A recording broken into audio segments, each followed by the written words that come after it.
Hello students, welcome back to my channel Ncert Malayalam. ഇന്ന് നമ്മൾ discuss ചെയ്യാൻ പോകുന്നത് Ncert class 9th English Supplementary Reader Chapter 3 ഈശ്വരൻ the story teller എന്ന ചാപ്റ്ററിൻ്റെ ഫൈനൽ പാർട്ടാണ്. ക്ലാസ്സിൽ നമ്മൾ പറഞ്ഞത് ഈശ്വരൻ ഒരു അനക്ഡോട്ട് ഡിസ്ക്രൈബ് ചെയ്യാണ്. അദ്ദേഹത്തിൻ്റെ മാസ്റ്റർ, അതായത് അദ്ദേഹത്തിൻ്റെ മാസ്റ്ററിനോട് ഒരു anecdote about an elephant share ചെയ്യാണ്. അപ്പോൾ ആ സമയത്ത് നമ്മൾ കുറേ ഡിസ്കസ് ചെയ്തിട്ടുണ്ടായിരുന്നു. ഒരു ആനയെ എന്ത് ചെയ്തു, ലാസ്റ്റായിട്ട് നമ്മുടെ നറേറ്റർ എന്ത് ചെയ്യുന്നുണ്ട്, ചവിട്ടാണ്. അതായത് ആനയുടെ മൂന്നാമത്തെ വിരലിൻ്റെ അവിടെ ചവിട്ടാണ്.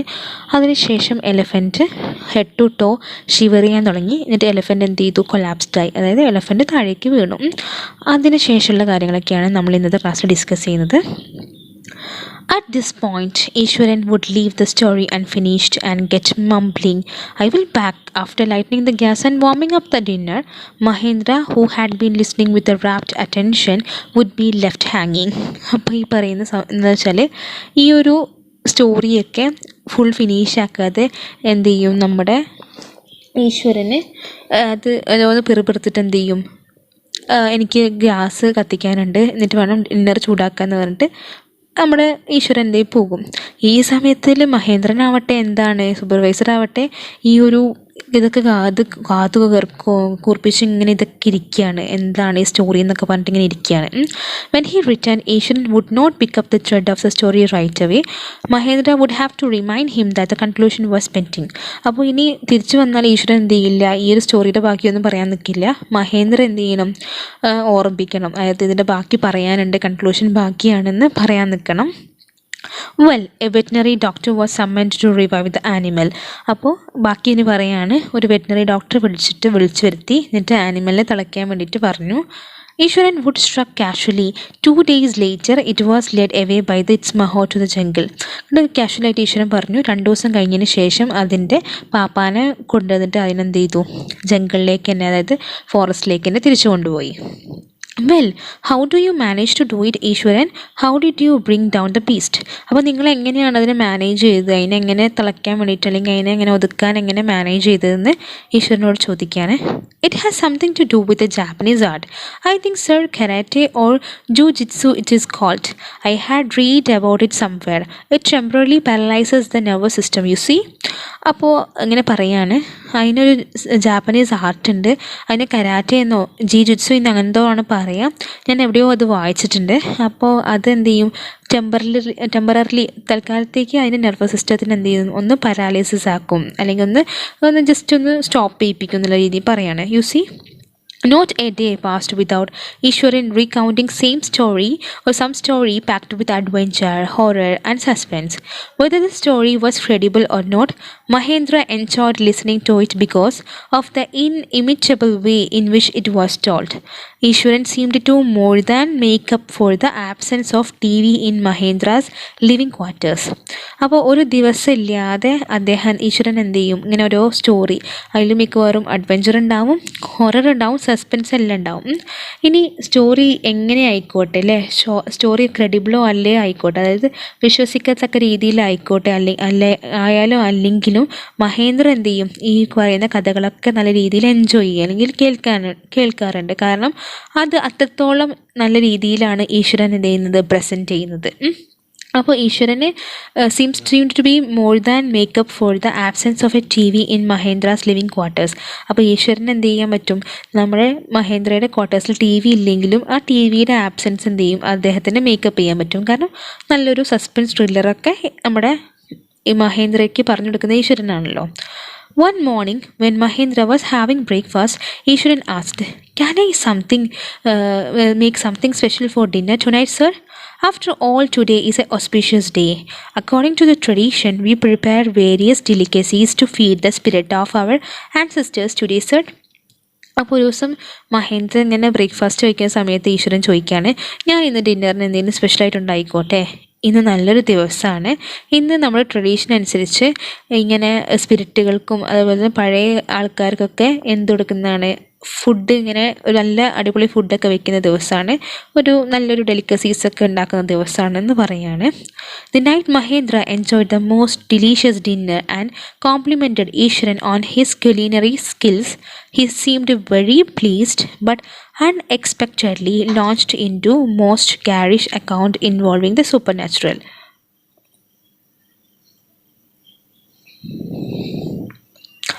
So, ആ രാത്രി മഹേന്ദ്ര എന്താണ് നല്ലൊരു അടിപൊളി ഡിന്നറൊക്കെ ഇങ്ങനെ എൻജോയ് ചെയ്തിട്ട് ഈശ്വരൻ എന്ത് ചെയ്തു, അതിനെ കോംപ്ലിമെൻറ്റ് കൊടുത്തു. അതായത് അയാളുടെ കുലിനറി സ്കിൽസ് അല്ലെങ്കിൽ ഇങ്ങനെ പാചക സംബന്ധമായിട്ടുള്ള സ്കില്ലുകൾക്കൊക്കെ കോംപ്ലിമെൻറ്റ് കൊടുത്തു.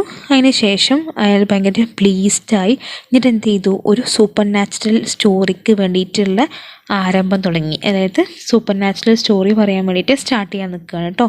അത് നമ്മുടെ ഈശ്വരൻ. You know, sir, this entire factory area we are occupying was once a burial ground, he started. Mahindra was jerked out of the pleasant reverie it had drifted into after the satisfying meal. അപ്പോൾ സാറിന് അറിയോ, ഈ പറയുന്ന നമ്മുടെ factory area മൊത്തം എന്തായിരുന്നു, പണ്ടൊരു ശവപ്പറമ്പായിരുന്നു, ഒരു ബറിയൽ ഗ്രൗണ്ടായിരുന്നു. Mahendra was jerked out of the pleasant reverie he had drifted into after the satisfying meal. അപ്പോൾ മഹേന്ദ്ര എന്ത് ചെയ്തു, ഇപ്പോൾ അങ്ങനെ ഒരുമാതിരി ആ ഒരു നല്ലൊരു പ്ലസൻ്റ് ഇതായിരുന്നു നമ്മുടെ മഹേന്ദ്രയ്ക്ക് ഇപ്പം ഉണ്ടായിരുന്നത്. പെട്ടെന്ന് അതിൽ നിന്ന് അയാൾ ആകെ മാറിപ്പോയി. കാരണം ഈ ഒരു മീൽ സാറ്റിസ്ഫൈന് ശേഷം അയാൾക്ക് എന്തോ ഒരു പരിഭ്രാന്തിയൊക്കെ വന്ന പോലെ. റിവറി എന്ന് വെച്ചാൽ ഇങ്ങനെ ഒരു ദിവാസ്വപ്നം പോലെ ഇങ്ങനെ തോന്നി. So I know on the first day itself when I saw a human skull lying on the path. Even now I come across a number of skulls and bones, ഈശ്വരൻ continued. എനിക്കറിയാം, ഞാൻ ഇവിടുത്തെ ആദ്യത്തെ ദിവസം തന്നെ ഞാൻ എന്ത് ചെയ്തു, നമ്മുടെ ഈ പോകുന്ന സ്ഥലത്ത് അല്ലെങ്കിൽ വഴിയിൽ ഒരു വലിയൊരു ഹ്യൂമൻ സ്കള്ള് കണ്ടിട്ടുണ്ടായിരുന്നു. ആ ഒരു ഇടയ്ക്കിടയ്ക്ക് കുറേ സ്കള്ളും ബോൺസൊക്കെ കാണാറുണ്ട്, ഈശ്വരൻ ഇങ്ങനെ പറഞ്ഞുകൊണ്ടിരിക്കുകയാണ്. He went on narrating how sometimes saw ghosts at night. I am not easily frightened by these things, sir. I am a brave fellow. But one horrible ghost of a woman which appears off on at the midnight during the full moon. It is an ugly creature with matted hair and a shriveled face, like a skeleton holding a fetus in its arm. അപ്പോൾ ഇതിങ്ങനെ narrate ചെയ്യാൻ തുടങ്ങി. ഞാൻ ഇടയ്ക്കിടയ്ക്ക് ഗോസ്റ്റുകളൊക്കെ ഇങ്ങനെ കാണാറുണ്ട്. ഞാൻ അതിനോടൊന്നും അത്ര വലിയ പേടിപ്പെടുന്ന ഒരാളല്ല. ഞാൻ അത്യാവശ്യം ബുദ്ധിമാനാണ്, ഞാൻ ബ്രേവാണ്. അപ്പോൾ ഒരു ദിവസം വെച്ചാൽ ഞാനൊരു ഹൊറിബിൾ ഗോസ്റ്റിനെ കണ്ടിട്ടുണ്ടായിരുന്നു. ആ സ്ത്രീയുടെ കയ്യിൽ എന്തുണ്ടായിരുന്നു, അത് ഫുൾ മൂണുള്ള ദിവസമായിരുന്നു. ആ സ്ത്രീ ഏകദേശം മിഡ് നൈറ്റിൽ ഒരു അഗ്ലി ക്രിയേച്ചറായിട്ടാണ് അതിനങ്ങനെ കാണാൻ, അത്ര വൃത്തിയുടെ എന്നതിനെ കാണാൻ. അതിൻ്റെ മുടിയൊക്കെ ഇങ്ങനെ മാറ്റഡ് ആയിരുന്നു, അതായത് ജട പിടിച്ചിരിക്കുകയായിരുന്നു.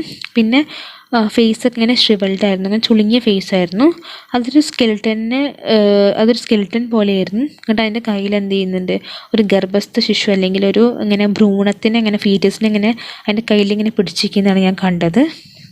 Mahindra shivered at the description and interrupted rather sharply. You are crazy, Iswaran. There are no such things as ghosts or spirits. It is all the figment of your imagination. Get your digestive system examined and maybe your head as well. You are talking nonsense.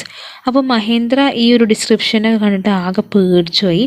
Mahendra അങ്ങോട്ട് പറയുന്നുണ്ട്, നിനക്ക് വട്ടാണ് ഈശ്വര, അങ്ങനത്തെ ഗോസ്റ്റും സ്പിരിറ്റും ഒന്നുമില്ല, എല്ലാം നിൻ്റെ imagination ഇങ്ങനെ പറയുന്നതാണ്, എല്ലാം നിൻ്റെ തോന്നലാണ്. ശരിക്കും നിൻ്റെ ഡൈജസ്റ്റീവ് സിസ്റ്റം എക്സാമിൻ ചെയ്യണം, എന്നിട്ട് ചില സമയത്ത് നിൻ്റെ തലേന്ന് എക്സാമിൻ ചെയ്യണം, നീ ഫുള്ള് നോൺസെൻസാണ് പറയുന്നതെന്ന് പറഞ്ഞു. He left the room and retired for the night, expecting Iswaran to sulk for a couple of days, but the next morning he was surprised to find Cook as cheerful and talkative as ever. അപ്പോൾ എന്നിട്ട് റൂമിൽ നിന്ന് പോയിട്ട് പിറ്റേ ദിവസം രാത്രി വന്നു. എന്നിട്ട് ഈശ്വരനോട് കുറച്ച് ദിവസം ഇങ്ങനെ വിരോധം കാണിക്കാം, അല്ലെങ്കിൽ വല്ലാതെ സംസാരിക്കേണ്ട, അതാണ് സൾക്ക് എന്നുള്ള മീനിങ്. കുറച്ച് ദിവസം മിണ്ടണ്ട വിചാരിച്ചു. പക്ഷെ പിറ്റേ ദിവസം അയാൾ നല്ല അടിപൊളിയായിട്ട് നല്ല സന്തോഷവാനായിട്ട് ഇങ്ങനെ കുക്ക് ചെയ്യുന്നതും സംസാരിക്കുന്നതൊക്കെ കണ്ടു. From that day on, Mahindra, for all his brave talk, went to the bed with a certain unease. Every night he peered into darkness. അതായത് ഒരു ദിവസം മഹേന്ദ്രയുടെ ഈ പറയുന്ന വലിയ ധൈര്യശാലിയായിട്ടുള്ള വർത്താനമൊക്കെ അങ്ങനെ നിന്ന് പോകാൻ തുടങ്ങി. അത്ര വലിയ എളുപ്പമല്ല എന്ന് മനസ്സിലായി. ഒരു ദിവസം രാത്രി എന്ത് ചെയ്തു, ഇങ്ങനെ ഇരുട്ടായപ്പോൾ peered outside through the window next to his bed, trying to make sure that there was no movement of dark shapes in the vicinity, but he could only see a sea of darkness with the twinkling lights of the factories miles away. അപ്പോൾ അങ്ങനെ വിൻഡോൻ്റെ അവിടെ ഇങ്ങനെ നോക്കിയപ്പോൾ അയാളിങ്ങനെ പറയുകയാണ്, അങ്ങനെ കുറേ ഇരുണ്ട രൂപങ്ങൾ ഇങ്ങനെ അവിടെ ഇങ്ങനെ കണ്ടു. ഇരുണ്ട രൂപങ്ങൾ ഇങ്ങനെ അവിടുത്തെ വിസിനിറ്റിയിൽ, അതായത് പരിസരത്ത് ഇങ്ങനെ കണ്ടു. അപ്പോൾ കുറേ ഡാർക്ക് രൂപങ്ങൾ ഇങ്ങനെ ദൂരെയൊക്കെയാണ് കാണുന്നത്. കൂടാതെ തന്നെ കുറേ ഇങ്ങനെ ലൈറ്റുകൾ ഇങ്ങനെ തിളങ്ങുന്നൊക്കെയാണ് കാണുന്നത്. അത്രേ കണ്ടുള്ളൂ. He had always liked to admire the milk white landscapes on the full moon nights. After hearing Iswaran's story of female ghost, he avoided looking out of his window altogether when the moon was full. അപ്പോൾ അയാൾക്കൊരു സ്വഭാവം ഉണ്ടായിരുന്നു, അയാൾക്ക് ഭയങ്കര ഇഷ്ടമായിരുന്നു full moon ഡേയ്സിൽ ഇങ്ങനത്തെ നല്ല രീതിയിൽ ലാൻഡ്സ്കേപ്പ് കാണാൻ ഭയങ്കര ഇഷ്ടമായിരുന്നു. പക്ഷേ ഈശ്വരൻ എന്നാണോ ആ ഫീമെയിൽ ഗോസ്റ്റിനെ പറ്റി കഥ പറഞ്ഞത്, അതിന് ശേഷം ഫുൾ മൂൺ ഡേക്ക് അയാൾ വിൻഡോ പോലും തുറന്നിട്ടില്ല, അല്ലെങ്കിൽ വിൻഡോയിലൂടെ നോക്കിയിട്ടില്ല. One night Mahendra was woken up from his sleep by a low moan close to his window. At first he put it down to a cat prowling around for mice. അപ്പോൾ ഒരു ദിവസം മഹേന്ദ്ര ഇങ്ങനെ ഉറക്കം പോയിട്ട് ഉറക്കത്തിൽ ഇങ്ങനെ നീറ്റു. ആ സമയത്ത് മഹേന്ദ്ര ഒരു വിലാപം ഇങ്ങനെ കേട്ടു, അല്ലെങ്കിൽ ഒരു കരച്ചിലിങ്ങനെ കേട്ടു വിൻഡോൻ്റെ അവിടുന്ന്. ആദ്യം വിചാരിച്ചു അത് ക്യാറ്റ് ഇങ്ങനെ ഒരു എലീനെ പിടിക്കാൻ വേണ്ടിയിട്ട് ഇങ്ങനെ ഓടുന്നതാണ് വിചാരിച്ചു. But the sound was too guttural for a cat. He insisted the curiosity to look out lest he should behold a sight which would stop his heart. അപ്പോൾ ആ സൗണ്ട് ഭയങ്കര ഇടറിയ ഗട്ടറൽ സൗണ്ടായിരുന്നു, ഇടറിയ പോലത്തെ സൗണ്ടായിരുന്നു, ഒരു ക്യാറ്റിൻ്റെ സൗണ്ടൊന്നുമല്ല. എന്നിട്ട് അതിൻ്റെ ക്യൂരിയോസിറ്റി അറിയാൻ വേണ്ടിയിട്ട് മഹേന്ദ്ര എന്ത് ചെയ്തു, അതിന് വേണ്ടിയിട്ട് ശ്രമിച്ചു. അത് ചിലപ്പോൾ സമയത്ത് ഒരു നിമിഷം മഹേന്ദ്രയുടെ ഇങ്ങനെ ഹാർട്ട് സ്റ്റോപ്പ് ചെയ്യുന്ന പോലെ തോന്നി. But the wailing became louder and less feline. അപ്പോൾ ആ കരച്ചിലിങ്ങനെ കൂടാൻ തുടങ്ങി. പക്ഷെ അതൊരു ഫിലൈൻ അല്ല, ക്യാറ്റിൻ്റെ ഒന്നും അല്ല എന്ന് മനസ്സിലായി. ഫിലൈൻ എന്ന് വെച്ചാൽ related to cat. He would not resist the temptation anymore. Lowering himself to the level of window's sill, he looked out at the white sheet of the moonlight outside. അപ്പോൾ ടെംപ്റ്റേഷനൊന്നും റെസിസ്റ്റ് ചെയ്യാൻ പറ്റിയില്ല, അയാളുടെ ഇങ്ങനെ പോയി നോക്കാതിരിക്കാൻ പറ്റിയില്ല. എന്നിട്ട് എന്ത് ചെയ്തു, വൈറ്റ് ലൈറ്റ്സ് ഔട്ട്സൈഡ് അവിടെ പോയിട്ട് ഇങ്ങനെ നിന്നിട്ട് നോക്കുകയാണ്. There not too far away was a dark cloudy form clutching a bundle. The Mahendra broke into cold sweat and he fell back in the pillow panting. അപ്പോൾ അവിടെ ഇങ്ങനെ നോക്കിയപ്പോൾ ഒരു ദൂരത്ത് ഒരു കറുത്ത രൂപം ഇങ്ങനെ നിൽക്കുന്നുണ്ട്. അതിൻ്റെ കയ്യിൽ എന്തോ ഇങ്ങനെ പിടിച്ചിട്ട് ഇങ്ങനെ നിൽക്കുന്നത്, ഒരു ബണ്ടിലിങ്ങനെ ക്ലച്ച് ചെയ്തിട്ട് പിടിച്ചിട്ട് ഇങ്ങനെ നിൽക്കുന്നത്. മഹേന്ദ്ര എന്ത് ചെയ്തു, പെട്ടെന്ന് വിയർത്തു. എന്നിട്ട് എന്ത് ചെയ്തു, വേഗം പില്ലോൻ്റെ അവിടെ പോയിട്ട് ഇങ്ങനെ മുഖം പൊത്തി ഇങ്ങനെ നിൽക്കുകയാണ്, ഇങ്ങനെ കിടക്കുകയാണ്, പാൻറ്റിങ് തല താഴ്ത്തിങ്ങിട്ട് ഇങ്ങനെ കിടക്കുകയാണ്. As he gradually recovered from the ghastly experience, he began to reason with himself and finally concluded that it must have been some sort of auto-suggestion, some trick that his subconscious had played on him. അപ്പോൾ ഈ പറയുന്ന അതിന് ശേഷം ഇതിന്ന് റിക്കവറായി. അങ്ങനെ അയാൾ സ്വന്തം വിചാരിച്ചു, കൺക്ലൂഡ് ചെയ്ത് എങ്ങനെയാണ്, അതൊക്കെ സ്വയം തോന്നലാണ്, ഓട്ടോ സജഷൻസ് ആണ്, സ്വയം തോന്നലാണ്. എന്താ, നിങ്ങളുടെ സബ് കോൺഷ്യസ് മൈൻഡ് എന്തോ ഒരു ട്രിക്ക് നിങ്ങളിൽ കളിക്കുകയാണെന്ന് മനസ്സിലാക്കി. അപ്പോൾ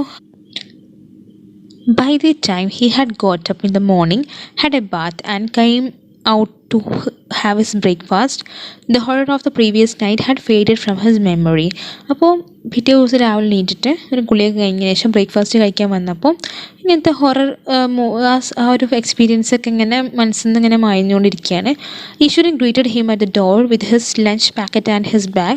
Just as Mahendra was stepping out, the Iswaran grinned and said, "Sir, remember the other day when I was telling you about the female ghost with fetus in its arms? You were so angry with me for imagining things. Well, you saw her yourself last night. I came running hearing the sound of moaning that was coming from your room." അപ്പോൾ പിറ്റേ ദിവസം ഇങ്ങനെ ഓഫീസിലേക്ക് പോകാൻ നേരത്ത് ഇങ്ങനെ ഈശ്വരൻ ഇങ്ങനെ ലഞ്ച് ബോക്സ് ആയിട്ട് ഇങ്ങനെ റെഡി ആയിട്ട് ഇങ്ങനെ വരികയാണ്. ആ സമയത്ത് ബാഗും കയ്യിലുണ്ട്.